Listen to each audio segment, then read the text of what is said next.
We have to win this election. If we don't do something serious, it's not going to be two Republicans in the top two, it's going to be two Democrats, because Chad Bianco and I are splitting the vote. We have to get behind one Republican candidate. Chad Bianco needs to drop out of the race, just as he dropped out of that first TV debate.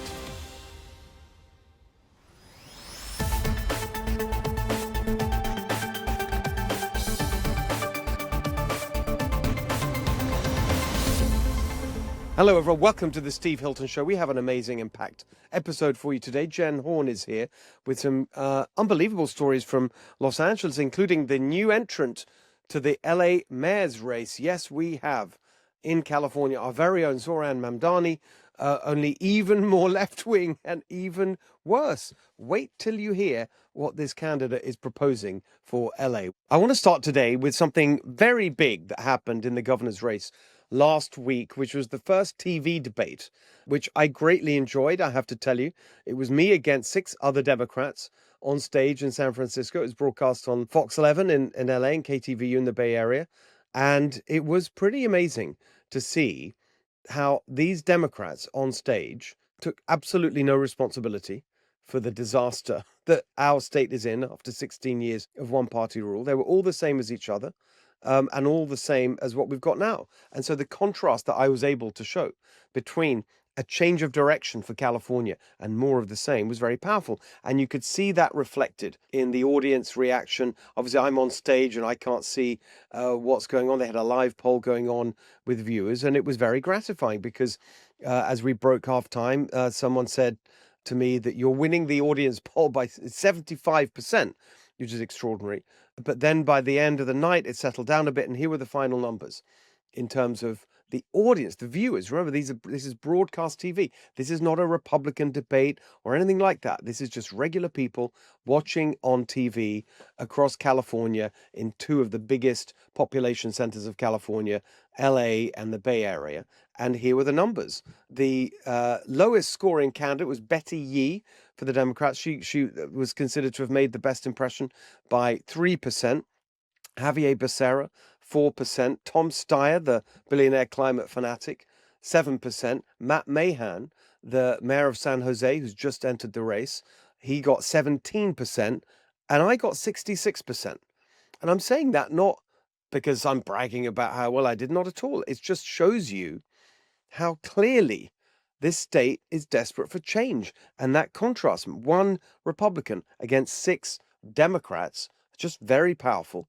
And all I did was tell the truth about the consequences and the results of 16 years of one-party rule. The highest poverty, the highest unemployment, highest cost of living in America. On every single question, I made that point. Look, these are the people who are responsible for the mess that we're in. These Democrat policies. I remember the very first question on cost of living. You had them all burbling on about this and that policy. And I remember next to me, the mayor of San Jose, Matt Mahan, saying the number 1 driver of our cost of living is housing or whatever. Of course, housing is really important. But as I pointed out, when it came to my turn, the number 1 driver of our high cost of living in California is Democrat policies pushed by all these people. And there's no sign that they're in any way backing off of those policies or would take us in a new direction. So that was the first important point about the debate. And I think it really gave me a lot of hope and energy for this campaign as we get further into the campaign and we have more of these TV debates and we have more opportunity to really focus on what this election is about, which is, do we want more of the same or do we want change? I think it's just going to be very clear that another 4 years of one-party rule, where's that going to end up? I mean, it's just unthinkable. And that's why I've always believed that when we get to that real question, that despite what everyone says, that this is such a deep blue state and whatever, no, people are sick and tired of what's been happening and they want a change and they want some balance in our politics, as I pointed out.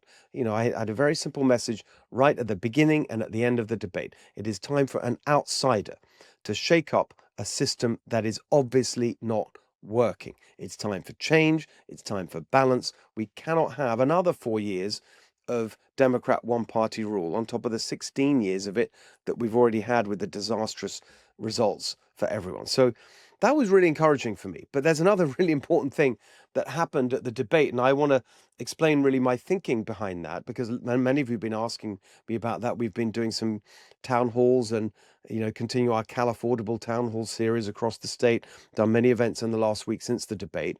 And the other aspect of it that was, clear right at the beginning was that my Republican opponent, Chad Bianco, wasn't there. He cited a scheduling conflict. And I had something very strong to say about him right at the beginning. And I just want to explain in greater length. They give you 60 seconds on these debates, and that's fine. We've got to get through everyone. You've got to be concise in your answers. But actually, I really want to explain something that was pretty strong. I had strong words for Chad Bianco right at the beginning of the debate, and I want to explain why and why I think it's so important. So the background to all of this is the point that I've just been making, that we cannot have another 4 years of one-party rule. We have to win this election. We have to change direction in California. It is our responsibility to do that. And I don't want to be too pompous about it, but it's not just our responsibility for all of us who live here in California and for our children and our friends and neighbors, and make life better for small business owners, all the things that I speak about in the campaign. Of course, that's right, that we have to do it for everyone who's here in California right now. But actually, it's bigger than that, because if the biggest and most important state in America continues to slide into stagnation and decline, as we're seeing under this disastrous Democrat one-party rule, that is really bad for the whole country. This is a big deal. We have to save California, and we've got to be really focused on that. We've got to be serious about that. We've got to be professional and dispassionate about that, and ask ourselves, what is the best way to make sure we have the best possible chance of defeating the Democrats in the general election in November? And the starting point for that is the fact that whatever we think about it, we have a top two system in California. Two candidates will go through to the general election regardless of party. And you just look at the dynamic that's going on right now in this race, and there's a very, very serious looming problem that I think we have to head off. And that's the fact that you've now got what's happened with the entry of Matt Mahan to the race, the San Jose mayor, and all the support he's getting. He's raised a huge amount of money just in the 1 week that he's been in the race. Why? Because he's got the support of many of the Silicon Valley tech leaders. And, he represents San Jose, and he's right there in Silicon Valley, knows these people, and they think that he is, in their words, I'm just going to use the words that they used to describe him. There's been this famous Signal chat where hundreds of tech leaders got together, and they believe that this argument, which I completely reject, that a Republican can't win in California. And so they say, well, we need that. This is the phrase, the least insane Democrat, the least insane Democrat. So that's why they've all glommed on to Matt Mahan with a lot of money. So now you've got a candidate there who's going to have a lot of money, which I don't think it's going to help him in the end to win. I don't think he's a strong candidate, but still, it's going to propel him forward, because money does help. And so I'm spending a lot of my time raising money. You've got the union machine and all of that, so that we're up against. But now we've got another candidate. You've got, if you like, a big tech Democrat, Matt Mahan, and you will have one of the other leading candidates on the Democrat side. And you're hearing all the stories about this right now. There's all the whole process going on in Sacramento, where the unions, the big unions, in particular the teachers' unions and the SEIU, are looking to see which of the candidates they get behind. And basically, it comes down to a choice between Eric Swalwell and Katie Porter. And it's not clear which one of those it will be. It feels right now as if it's moving in Eric Swalwell's direction, if you can believe that. But whatever it ends up being, Swalwell or Porter, then you're going to have a union candidate as well with a ton of money.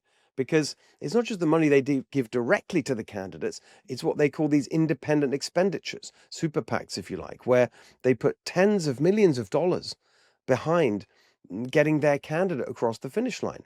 And so what you're seeing now is two very, very well-funded Democrats will be there. A big tech Democrat and a union Democrat. So what does that mean? That means that the current situation, which a lot of Republicans are looking at and saying, well, look at the polls. Steve Hilton and Chad Bianco are basically in the top two in most of these polls. Sometimes Steve's leading, sometimes Chad's leading. Chad's leading, but it's very close, pretty much a tie. And so, it's great. We're going to have two Republicans in the top two. And that means we're guaranteed a change of direction politically. That's a fantasy.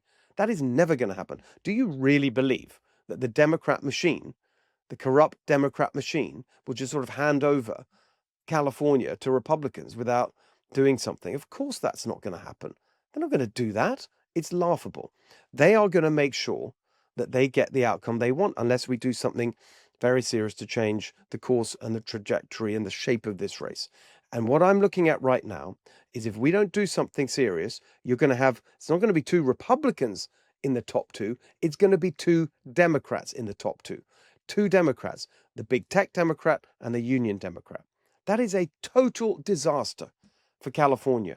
It means we're guaranteed another 4 years of one-party rule. And it means that this year in the elections, the Republican Party, Republican voters will be completely demoralized if there's no Republican in the top two. It will be a disaster for all the races, not just the governor's race, the other statewide races. We've got great people running with me on the golden ticket. You've got Michael Gates running for Attorney General. He'd be fantastic. Gloria Romero for Lieutenant Governor.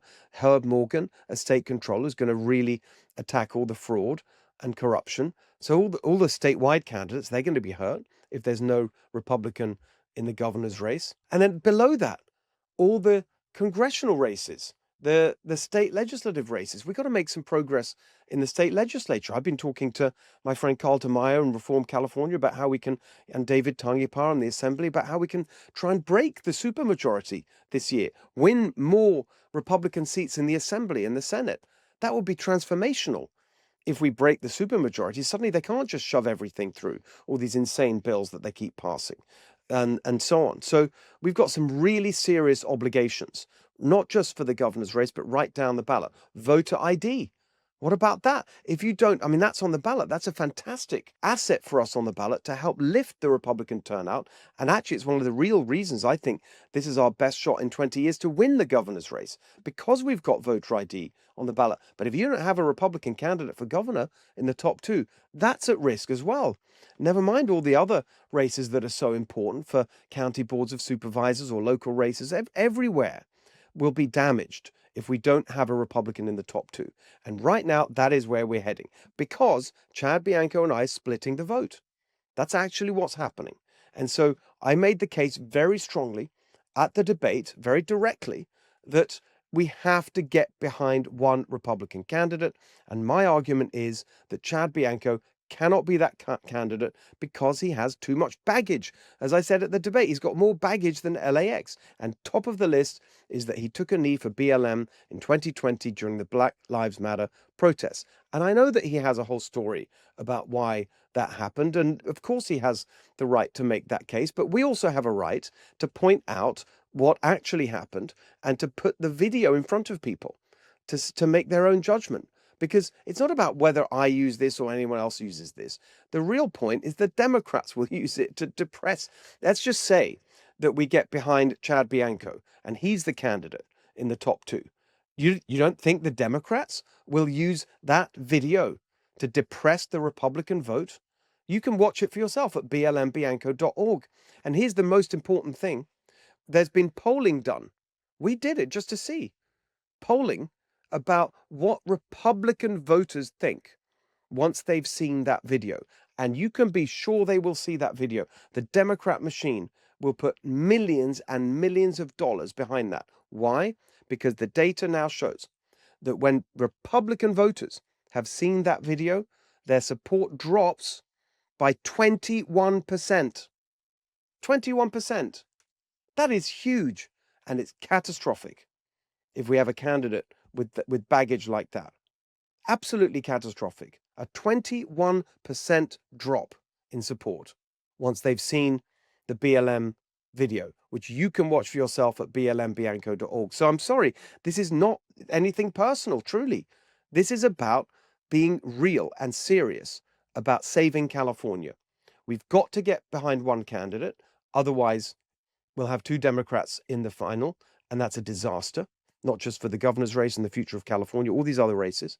And we have to choose the candidate that is the strongest. And there's two parts to that. the positive strengths that I'm putting forward, my business experience, government reform experience, policy expertise across a whole range of issues. I've been working on them for 3 or 4 years now, traveling the state, really understanding what needs to change.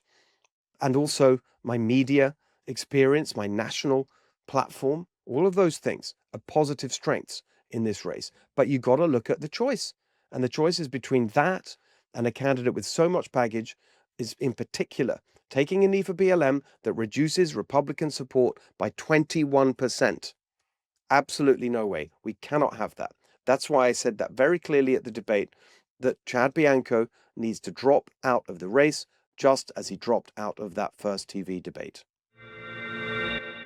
Hello, Jen Horn. What have you got for us today? I think you've got a beautiful smorgasbord of insanity. I love to bring you to the crazy buffet every couple of weeks here. So thanks for having me, Steve. And should we start with the LA mayor's race? Because this thing is so wild. Just to recap for people who haven't been paying attention, and God love you if that's possible. Karen Bass got into some trouble last week because the LA Times reported that there were two unnamed sources who some people believe might have been Gavin Newsom, who said that she altered or directed the softening of the after action report on the Palisades fire. A lot of people wondered who that was, who gave that direction. Well, the LA Times reports that it was Karen Bass and that they have two sources who are willing to testify under oath that that is the case because she was trying to avoid lawsuits for the city of Los Angeles, which of course damages her politically. So Karen Bass takes a big hit. Then very sadly and tragically, Austin Butner, who was the former superintendent of the LA Unified Schools, lost his daughter. So he has dropped out of the race. We have Spencer Pratt, former reality star, who is very much in the race, kind of as the outsider candidate, who I have to say is just very fun to watch. He's not shy about calling people out, that's for sure. And then you had Rick Caruso, who last week did this little tap dance where he was going to be out of the mayor's race, that he wasn't going to run. Then after this report came out about Karen Bass, that, oh, maybe I need to get back into the race, and now he's out again. I mean, this guy flip-flops. I think he changes his mind about what to run for more than he changes his socks. So could I just do a little interjection there, if I may? Yeah. A little, every now and again I can throw this in. As everyone knows, I'm a proud American now. I have renounced my UK citizenship. I'm all in. I'm here as a proud American, a proud Californian, but every now and again I want to throw in a little Brit thing. So, have you heard of this, of a British thing called the hokey cokey? No, I've only heard of the hokey pokey, which I think is American. Okay. So this is the hokey. Maybe it's the same, because the hokey cokey is I think it's a World War II. So I don't know. Maybe I'm getting that wrong. Someone will fact check. But in UK politics, when someone does this kind of thing, it immediately leads to hokey cokey headlines, because the hokey cokey, the words of the hokey cokey are something you put your left foot in, you put the right foot, you do the hokey cokey, and you turn around. That's what it's all about. And then it goes in, out, in, out, in, out, in, out, shake it all about. It's like, so that's what he's doing. Literally. We have enough to talk about with Rick Caruso. I mean, he was looking at the governor's race, then the mayor's race, and the back and forth. I find him to be so dang disappointing. From a philanthropic perspective, I appreciate what he does, but you're right. He's in, he's out, he's in, he's out. I mean, it's just, we need people who are passionate, that want to do this for the right reason, and they don't need to wait and see what direction the wind is blowing. But so that's Caruso. Then we heard that one of the supervisors, Lindsay Horvath, was going to jump into the race. And over the weekend, we heard, well, no, she's not. Well, lo and behold, Steve, today as we sit here, we have a new candidate in the race. It is LA City Councilwoman Nithya Raman. And she's a former urban planner and an activist. She's been on the city council, I think, since 2020. And basically, she is now LA's answer to Zohran Mamdani. She is a Democrat Socialist of America. And so I kind of did a deep dive into what Nithya Raman wants to see for Los Angeles. And I actually had to write this stuff down, Steve. It's not going to surprise you because you know who Democrat Socialists are. But she's into seizing property. She wants government eminent domain on big properties that she thinks would be great for housing. She wants government grocery stores like Zohran Mamdani, but she doesn't stop there. She wants government restaurants as well. She wants to replace cops with social workers. We've heard that one. And in fact, we know on the city council, she actually did not vote to restore the LAPD's contract with the city. So we know she's very serious about that. They want to shut down the jails, including the Men's Central Jail in Los Angeles. They want to ban Airbnbs. Now, here's my favorite. They want to, this eminent domain thing we talked about, they want golf courses. They want to take away golf courses. Nithya Raman wants to reclaim golf courses, like Maxine Waters wants to reclaim her time, and she wants to put public housing on the golf courses. Oh, it's amazing. It's perfect, isn't it? So is it because it's stolen land? Maybe she's going to reclaim Billie Eilish's house as well. Right. You know what? Stolen land. We should give her that idea. I bet she's got a suggestion box. She'd like that. She wants non-citizens to vote in local elections. They want to add more social justice curriculum to schools. She wants to, and hello, Gavin Newsom, we can hear you, eliminate fossil fuels by 2035. She wants free transportation. That includes buses, trains, and bicycles for everybody. And here's a little hint. If you don't have police, I don't know how you're going to get people to get on those trains or buses, no matter how much money they cost, free or otherwise. You couldn't pay me enough right now. And this is the woman, Steve, who voted against banning homeless encampments within 500 feet of schools. Remember that? It just made sense. Democrats, Republicans all said, yeah, we shouldn't have homeless encampments outside of schools or daycares. She's one of the ones who said, oh no, that's inhumane. We have to let them set up wherever they'd like. And now, if you want to get a little sick to your stomach, the odds makers have said that she has a 34% chance to be the next mayor of Los Angeles just upon her entering this race. So she's not to be taken lightly, but certainly it'll be interesting. It's good news for Spencer Pratt because she'll be able to take apart Karen Bass. And so perhaps maybe strategically it'll be good for someone like him. But we've now got our own Zohran Mamdani in Los Angeles. But wait a minute. Wasn't there already someone who was like that? A woman? There's a socialist in the race already, but she hasn't really caught fire. People kind of know Nithya Raman. And Right. you know, what's interesting about her personal life is she's married to a pretty famous TV executive who I think was one of the executive producers on Modern Family right before they got canceled. So I think they both know about running things into the ground. Her with Los Angeles, he with that poor show, which was very good for such a long time. It was so funny. So she does have Hollywood support. Now, Karen Bass has locked up a lot of the union support because remember, as crazy liberal and as really unqualified as Karen Bass is, to run the city of Los Angeles. And I say that because we've seen what she's done for the last 4 years. She does have the support of the firefighters and the police. And that's because in some way she knows she needs them. So she's given raises. She's given some support, even though on the outside, if you listen to her speak, she's going to always be against Trump and federal agents and always speaking out against ICE. But she knows she needs law enforcement. She's smart enough for that. And so she, as far as the union support goes, is getting that from fire and from police. So Nithya Raman, I think that's where the battle is going to be, right? Who gets the machine's money? And that machine is dominated by the bulk of the unions in the state. Well, it's perfect, isn't it? So there's America's second city run into the ground, total squalor, chaos, massive taxes, nothing works. Last week with Susan Shelley, we were told they're not even doing the sidewalks anymore because there's some ridiculous street diets ballot initiative. So and nothing works. It's all a disaster. So let's have the new answer from the Democratic Party. We need to go even further to the left. That's the answer. I mean, it's just amazing, isn't it? Well, it really is when you already see, because we can watch in real time. We have the benefit of watching what's happening in New York. And what was that fact? It's been very cold on the East Coast. We've been so lucky in California with the weather, but it's been very cold. And more people froze to death under Zohran Mamdani than any other mayor, I believe, in history. So you have to see how things are really working. The problem with Nithya Raman, the problem with Zohran Mamdani is that they're going to go to people who are living in a place like California where we have not been given great leadership over the last 2 decades. And they say, we're going to make it easier for you. We're going to give you free transportation. We're going to give you free groceries. We're going to give you free housing. And they sell you a dream. And they know how vulnerable we are because it is so overpriced to live here, right? People are just looking for something different. They sell a dream and then they have no way of delivering on that.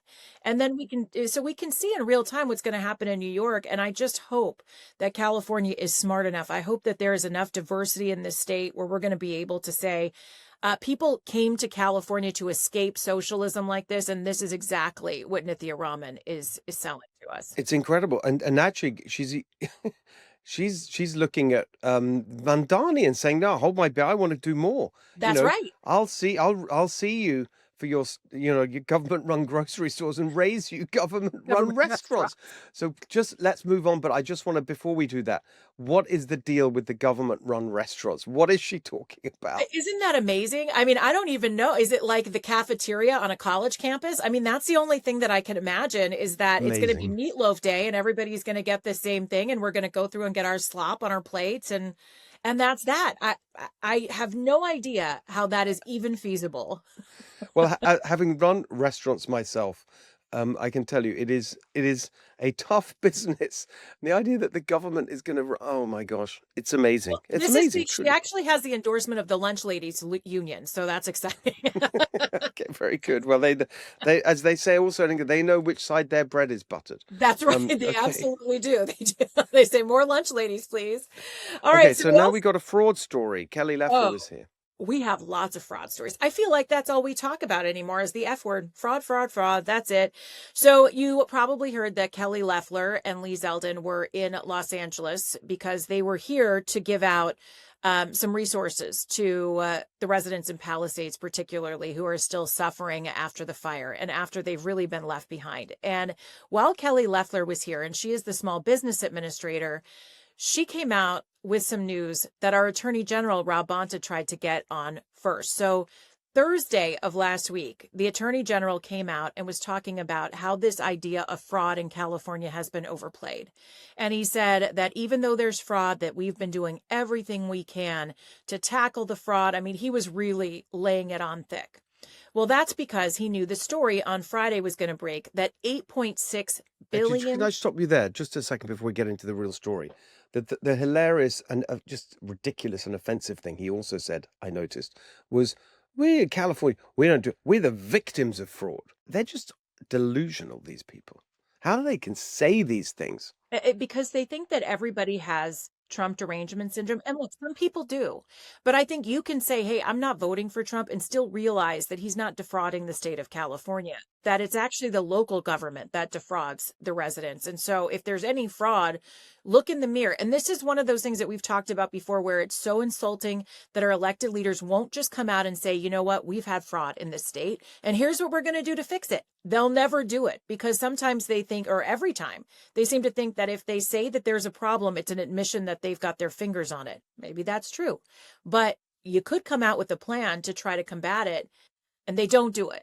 So Bonta comes out, lays it on thick. On Friday, Kelly Loeffler comes out and says that there has been $8.6 billion in COVID-era relief lending fraud. So this is the PPP loans, the emergency loans, the EDIL loans, I think they're called, and that they suspended 111,000 borrowers just in the last several weeks in the state, and addresses it, I guess, more than, think about all of these businesses that have been taking this money since COVID, not really providing their paperwork. She said the top way that they were able to figure this out is that they would look at an individual address and they would see that more than a dozen businesses were operating out of one single place. So they went through, that was the scam. They went and found that all of these people were using the same address, but creating different businesses so that they could collect more loan money from the state. But think about that, $8.6 billion and 111,000 borrowers, most of them that don't really even have a business. Maybe they just had a name and some supporting documentation. And Kelly Loeffler was able to tackle this. Now, she also announced that they brought money into the state. One of the other big lies from Bonta and from Newsom is that Trump is not bringing in federal money to help with the fire recovery efforts. And so she announced that they brought $3.2 billion across 12,000 SBA loans to help rebuild businesses within the Eaton Canyon and the Palisades area. That is helpful to get businesses up in action and up and ready and doing business again. It is really appalling when you realize, and I just looked around, I just did a quick search into the rabbit hole about which businesses had reopened in Palisades. And truly, Steve, I think some of them are planning to open later this month and next month. But that's a year. How do businesses stay open after just surviving COVID and then having to take a whole nother year, maybe a year and a half off? How do you recover? You need that SBA money if you even have a chance to try to get your business back. Well, good for her. I mean, this is, here's the thing. And then we'll just move on to a couple more stories. But I think just the big point I want to make about this is right now, you have all the energy and hustle in terms of finding fraud and Yeah. cutting it out is coming from the feds. You've got Kelly Loeffler. You had Dr. Oz here. You've got Bill Asaley from the Justice Department. Obviously, Bill's one of us, as it were. He's a great Californian and good friend of ours, but he's now part of the federal government in the Justice Department, U.S. Attorney for the Central District. So it's all the feds finding, hunting, and finding the fraud. But that's changing. It's actually changing as we speak. We don't even have to wait for me to be elected, because a couple of weeks ago we launched CAL DOGE, the California Department of Government Efficiency, and one part of the work that's already happening is looking at the ridiculous complexity and bureaucracy of state government, how we can cut back and shut down agencies, avoid duplication. That's all happening. But the other part of it is fraud. And we are doing this work now for real with my team that we announced, Jenny Ray LaRue and the whole set of people, including Amy Reichert from San Diego. There's a whole, and one of the things that we're doing is going exactly as you just talked about with Kelly Loeffler. We're actually using AI, in fact, to go through budgets, real budgets, spotting irregularities, things that are suspicious, then following up. And in fact, we have our first announcement in the works this week. I love for it. fraud that we found just since CAL DOGE was set up 10 days ago. So this, and we're just getting started. And the first announcement, we're just, finalizing the details. You will see it this week. And so the days of this just coming from outside, from the feds, those days are over. We now here are going to be finding the fraud right here in California through CAL DOGE. I absolutely love that. And that's one of the best, like one of my favorite things that you've done so far is the CAL DOGE and Califradia, as you said, because exactly what we need is leadership that's not afraid to say, let's take a look in, under our own hood. Let's take a look in the mirror. Like, that's the point. They should have been doing this. I mean, that's Absolutely. the thing. Like, where have they been for all these years? They don't care about the fraud, Newsom and Bonter and Bass and all these machine politicians, because they are part of it. They are part of this corrupt cycle of taking, in fact, just to give a little hint, the fraud that we've uncovered, that we're going to be announcing this week, is the classic one where they take money, tax money, that was designated for one purpose, and they've actually ended up funneling it into nonprofits that use it for political purposes that help the Democrats. That, just like you saw with FireAid, same kind of deal. If you want to know why they're not doing anything about it, I mean, think about it. Politicians lament the fact that we have no money, that we're now in a budget deficit rather than a surplus. They could find that money. They could serve the taxpayers better if they started digging out fraud and corruption and abuse, but they don't do that because they benefit from it, because the money they hand out to, again, air quotes, fix problems ends up going into organizations that help fund their reelection. So they're never going to stop it because they're on the gravy train of the fraud. So, and this relates to exactly what we're talking about. And this story we could talk about for hours, but I will make it quick for you. $418 million is what Los Angeles spent, not California, on homelessness in 2025. And do you know that only 10% of that, Steve, actually went towards getting people into homes and getting people off the street? $418 million and 10% is actually what's used. So where's that come from? Is this a new report? That's coming from the city administrative officer, who is a nonpartisan he does oversight on the homeless industrial complex and on what the city's spending money on. That's an amazing thing. When did this was this just published? Like 3 days ago, last week, the end of last week, Thursday, I think it was. The Safe at Home program, or excuse me, Inside Safe. That's what Karen Bass calls her hotel program. A single Inside Safe hotel room costs $82,421 per year to taxpayers. That's $226 a night. It's double what interim housing costs. Interim housing costs $31,500 a year.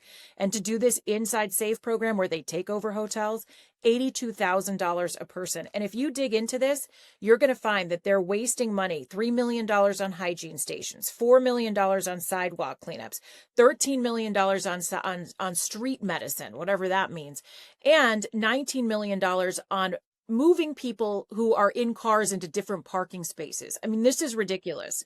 So 418 million and only 10% actually going towards fixing the problem. Inexcusable. And again, we can dig through that in another episode. There is so much there that needs to be investigated. And that's just Los Angeles. All right. What's going on with this? There's something about a wildlife crossing. What's this about? Yeah. So I want to preface this by telling you, I love animals. In many cases, I love animals more than I love some people, especially our politicians.